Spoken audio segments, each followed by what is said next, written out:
तो महाराज सुदामा जी से सुशीला जी कहने लगी, नाथ कारण क्या है, हम आप इतना भगवान का भजन करते हैं, फिर हमको आपको ये गरीबी क्यों मिल रही है। तो सुदामा जी कहने लगे, हे प्राण प्रिय, आपकी कोई गलती नहीं, गलती मेरी है। मेरे मित्र हैं द्वारिकाधीश भगवान, मैंने चोरी से चने चबल लिए थे, जिससे भगवान ने मुझे श्राप दे दिया है। सुशीला कहने लगी, सरकार प्रभु कुबेर के कोटापति होकर के कौड़ी कौड़ी को भटक रहे हो, कल्प वृक्ष के नीचे बैठ करके इस प्रकार से कल्पना कर रहे हो। मैं कहती हूँ अगर भगवान श्राप दे सकते हैं तो श्राप हरण भी कर सकते हैं, जाओ भगवान की शरण में चले जाओ। सुदामा जी बोले, नहीं जाऊंगा। क्यों? गुरु जी के घर में, मित्र के घर में अगर जाओ तो कुछ न कुछ पेट में अवश्य होना चाहिए, मेरे पास क्या है। सुशीला जी कहने लगी, नाथ मैं वैसे आपको नहीं भेजती, सुनो।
कहने लगे, नाथ अरे जो संसार का पालन पोषण करने वाला परमात्मा है, उससे अपने मन की बात बताने में कैसी शर्म है, जाओ तुम चले जाओ। सुदामा जी कहने लगे, अगर मुझे कुछ भेंट में दोगी तब तो मैं जाऊंगा, अगर भेंट में कुछ नहीं दिया तो मैं नहीं जाऊंगा। सुशीला जी जाती हैं और एक सहेली उनकी बिल्कुल करीबी थी, उसके पास से चावल के कण थोड़े लेकर के आई। कहने लगी, बहन जब मेरे पतिदेव द्वारिका से आएंगे मैं आपको उससे दोना करके दे दूंगी।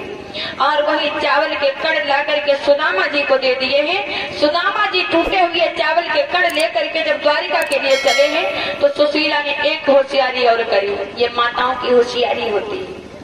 सुशीला जी ने ये होशियारी और करी, कौन सी? एक मैली फटी पुरानी जो चादर थी उसमें चावल बांध दिए, क्योंकि सुशीला जी जानती थी कि मेरे पति देव जाकर के द्वारिकाधीश भगवान से कुछ कहेंगे नहीं, और जब ये चावल लेंगे तो मेरी चादर सो चावल है, फटी चादर सो तो देख करके मेरी हालत भगवान समझ जाएंगे, इनको कहना नहीं पड़ेगा। और सुदामा जी चलने लगे। महाराज चलते चलते गए हैं, एक जगह नदी पड़ी, उस नदी में कोई केवट नहीं, नाव नहीं, तो सुदामा जी किनारे पर बैठ गए। अरे भगवान को याद करने लगे, कैसे?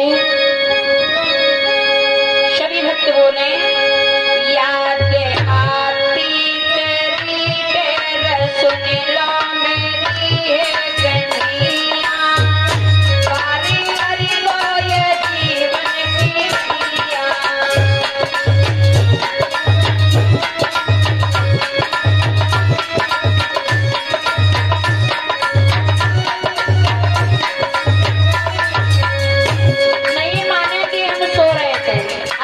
कोई नहीं माना।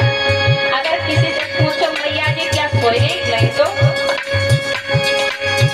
याद आती तेरी तेरे सुन लो मेरी है कन्हैया, तारी करी दो ये जीवन की नैया।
जी बैठे बैठे भगवान को याद करते हैं। तब तक द्वारिकाधीश भगवान केवट के रूप में नाव लेकर के आ गए, वहीं पर प्रकट हो गए नदी के बीच में और सुदामा जी से बोले भैया आओ तुम मेरी नाव में बैठ जाओ। सुदामा जी कहने लगे अरे केवट भैया मेरे पास कुछ है नहीं और तुम उतराई के रूप में मांगोगे, मैं आपको क्या दूंगा। तो भगवान बोले तुम मेरी नाव में बैठ तो जाओ सही, मैं आपको नदी के पार कर दूंगा। सुदामा जी को जब बिठा ले और वो नाव ले करके जब बीच धारा में पहुंच गए तो भगवान केवट के रूप में बोले देखो सुदामा भैया बहुत ऐसे होते हैं बेईमान यात्री जो आते मेरी नाव में बैठते, अगर मैं पार कर देता हूँ मेरी उतराई नहीं देते हैं, तासो भैया मेरी उतराई मुझे यही दे दो और मैं आपको बाद में पार करूंगा। सुदामा जी कहने लगे देखो भैया हम तो पहले ही कह रहे थे मेरे पास कुछ नहीं है, अब तुम गड़बड़ कर रहे हो यहाँ। भगवान कहने लगे देखो मैं केवट हूँ और नाव छोड़ दूंगा चला जाऊंगा तैर करके, तुम डूब जाओगे, इसलिए उतराई मेरी यही दे दो और मैं कुछ जानता नहीं हूँ। सुदामा जी कहने लगे भैया अब गड़बड़ मत करो, मैं गंगा जी से पार कर दे, मैं नदी से पार कर दो। भगवान बोले केवट के रूप में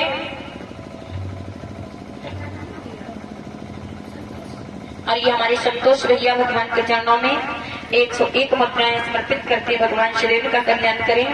तो महाराज भगवान ने सुदामा जी से कहा कि ऐसा कोई दुनिया में नहीं है जिसको भगवान ने कुछ दिया ना हो, कुछ न कुछ तो परमात्मा ने आपको जरूर दिया होगा। और ये शैलेंद्र बीडी जी की ओर से भगवान के चरणों में 51 मुद्राएं समर्पित हुई, भगवान शरीर का कल्याण करें। और हमारे भैया जी हमारे भाइयों का 10 मुद्राओं से सम्मान कर रहे हैं, भगवान शरीर का कल्याण करें। भैया प्रसाद ले लो पंछी जी के पास। तो महाराज सुदामा जी ने एक बात कही सरकार भगवान ने मुझे कुछ दिया है तो केवल गरीबी, गरीबी के अलावा कुछ नहीं है। भगवान ने कहा गरीबी है तेरे पास, बोले हाँ। मैंने कहा फिर उतराई के रूप में मुझे अपनी गरीबी ही दे दो। मेरे ठाकुर जी ने सुदामा जी की गरीबी पाई नदी के बीच में हरण कर ली और उसके बाद में नदी से पार किया और सुदामा जी नीचे नाव के उतर करके वहीं एक पेड़ की छाया में सस्ताने लगे और वहीं नींद आ जाती है सुदामा जी को।